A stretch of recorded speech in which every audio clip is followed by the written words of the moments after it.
Hey there, all you cool cats and kittens. This is Keffler. For those of you who don't know me, my name is Cameron Keffler, and I am the fifth grade language arts and social studies teacher at UT Elementary. I'm talking to you today about Google Classroom.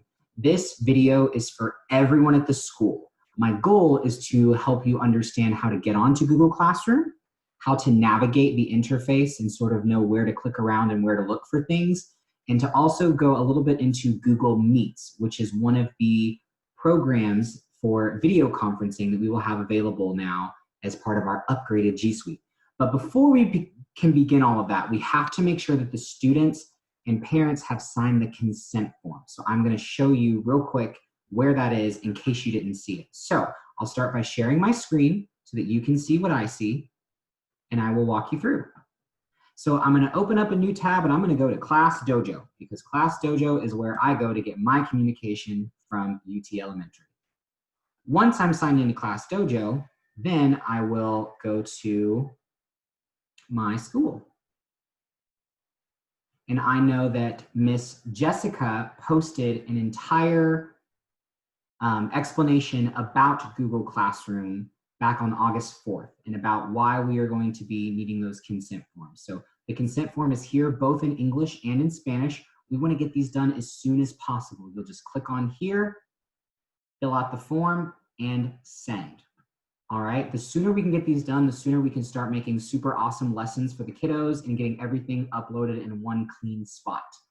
And again, if you're kind of curious and want to learn more about that, there's a page 2 on here for the 2020 Digital Learning Packet, page 2, and it will tell you more in depth about everything else. So that's just there. But now let's get into the meat of it. Let's go on to Google Classroom. If it's your first time going onto Google Classroom, you will be prompted to sign in. So I'm going to open a new tab into Google Chrome. It's the best browser for this. And I'm going to type in Google Classroom. Google Classroom. I'm going to hit enter, searching it up. My first result, Google Classroom. It's exactly what we want. So I clicked on it. From there, I have multiple Gmail accounts. For the purposes of school, we need to use the UTexas Elementary email. This is the only important email that we need. The Google, for our Google, is the UTexas Elementary one, okay? So I'm going to click on there. I'll put in the password, which each of you will have. Your students will have their passwords. For grades 3, 4, and 5, their passwords have been the same, so they'll know what to do. But we'll make sure you get those if you need that as well. Okay, once you're signed into Google Classroom, then you will see your screen may look a little bit different than mine at this point. Your students will have each of their classes as these separate squares. Okay, so each square represents a different class, and you can actually navigate between the classes within the square. I'll show you what I mean. I'll start with 5th grade PE. Let's go see what's up in Coach T's class. Coach T is our phenomenal PE teacher and one of my best friends. I want to show you real quick, there's a link here. We're going to come back to this, so don't forget. We're going to come back to this immediately. But when you click on here, you've got 4 tabs at the top. You've got Stream, Classwork, People, and Grades. This is kind of like your core 4. Your Stream is going to have announcements or just general chat, but typically won't be used that often. More important is the Classwork tab. In the Classwork tab, you can see we have different topics. These topics correspond with the topics on the left. So I have class essentials, class materials, assignments, recordings, enrichment, tools. Now, what do those tabs stand for? So class essentials is kind of like your overview. It's where you may have your schedule or newsletters or just general big picture things for you to navigate through, okay? Class materials, these are the materials that the students will need to complete their assignments. All right, these materials may change based on the assignment. So math assignments may require different materials for different lessons, and same thing for science and reading and everything else. Now the actual assignments tab, this is where the assignments will appear. Whenever they are ready, they will be here under this tab, and students will be able to do the assignment and submit them, all right? It's important that they press submit because that will help translate it into the grades. If students don't submit the assignment, then it won't get put into the grades, and that could be a tricky situation. Moving further down, we have the class recordings. This is where teachers will post videos. It could be about the content. It could be stuff like this where we're helping walk you through something. So these recordings are always really helpful for students to be able to participate, particularly in asynchronous learning. The enrichment tab is for students who want extra practice. Maybe a student is higher achieving, or they just want to keep reviewing the material and content in a much deeper way. The enrichment tab will kind of give you that extra challenge if you're up for it. And helpful tools may have things like charts or visuals or graphs or even some websites and links to kind of give you more support if you're struggling in a topic or struggling in a subject. This is a great way to go. Helpful tools, helpful tools. All right. Now, people, this is where you can see the teachers of your class. All right. If you wanted to email one of the teachers of your class, you could click on these little dots over here and send them an email. You also will get to see students, so you can see who your classmates are if you want to email them as well. So you'll have full access to see who all is in there. Now, keep in mind that you have your email is going to be accessed through the same Google interface. You won't have to open up any new things to go search. Everything is actually going to be located over at this little waffle icon. This waffle icon, or some people call it the 9 dots. These 9 dots have all the different apps that are available for us on our Google Suite. So I'm going to click on it, and you can see we've got your account, you've got Gmail, Google Drive, Google Classroom, Google Docs, Google Sheets. There's so many.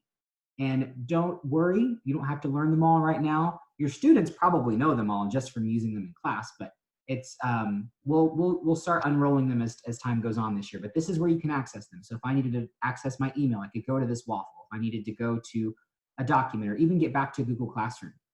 On the other side of the screen, we have the 3 lines on the top left. Now these 3 lines help me shuffle between classes.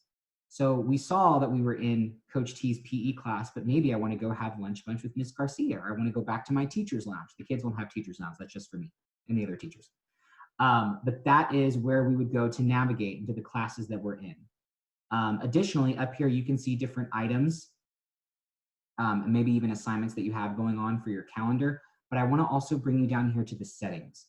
The reason we're going into settings, and you'll thank me later for this, I promise, is that you want to control your notification settings, because if you have all of your settings default turned on, you will receive 1 million emails. Your student will have 1 million emails, and you will be very, very lost. I highly suggest you go through to optimize which notifications you actually want to receive, and that way you can access. So again, I went over to the 3 lines on the left, and I scrolled all the way down to settings, and that's where I got to this email notification page.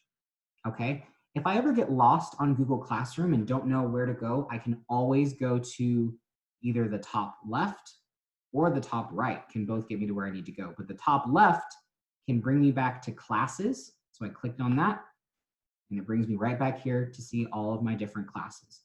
Okay, now within a class, you will be able to do a video feature called Google Meets, okay? So Google Meets is kind of our new Zoom for this year. It replaces Zoom. It's like Zoom, but it stays within this Google application. So you don't have to click on any additional websites or download any additional programs or anything. Everything that we're gonna need for this year is all within these 9 dots. It's all within the Google products, which is pretty cool. Makes it pretty easy and straightforward. And you can have all these products on your own personal devices. You can download them on tablets, on apps. I have one on my phone where it has like a little folder, and in that folder has all my Google products. So it's just all in one spot. But with Google Meets, when the students want to participate with their teacher, they just click on this link. All right, so we'll click on this link. It's gonna open up Google Meets. It's gonna try to start my camera because I'm getting ready to do this. Well, my camera failed because I'm also in a Zoom call, but normally it'll show your screen here. There you go. I'll click on Join Now. Now for your students, what they will see is a schedule on their screen. They will see, hold on. They will see, here we go. This is what your students will see. They will see a schedule for their calls. So let's say your student is receiving intervention services, or your student is receiving special education services, or your student has different meetings at different times with different teachers, and it can get really confusing, Google Meets keeps it accountable for you. We as the teachers can set specific times for students to join. Now, students cannot start their own meetings. They're not able to start meetings. They're not able to have that capability. They are only able to join a meeting if the teacher has already started it. So students can't join in a meeting before the teacher. Additionally, students cannot be in a meeting or interacting with anyone who's not a part of this specific Google domain. So it's very private, very secure. So only the students and teachers that have that UTexas email are allowed to participate in this. Anything else gets blocked off, which is really great.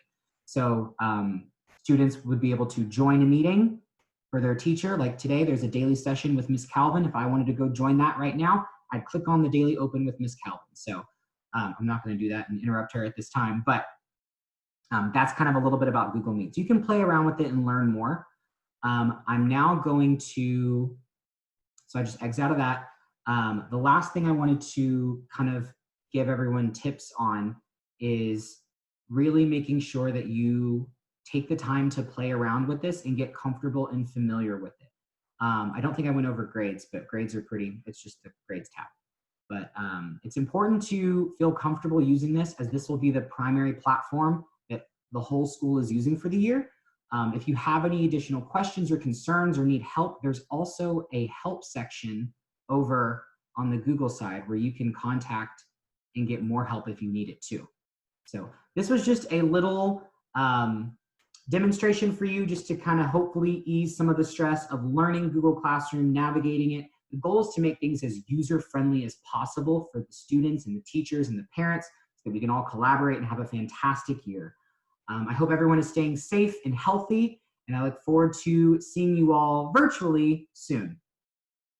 Bye-bye.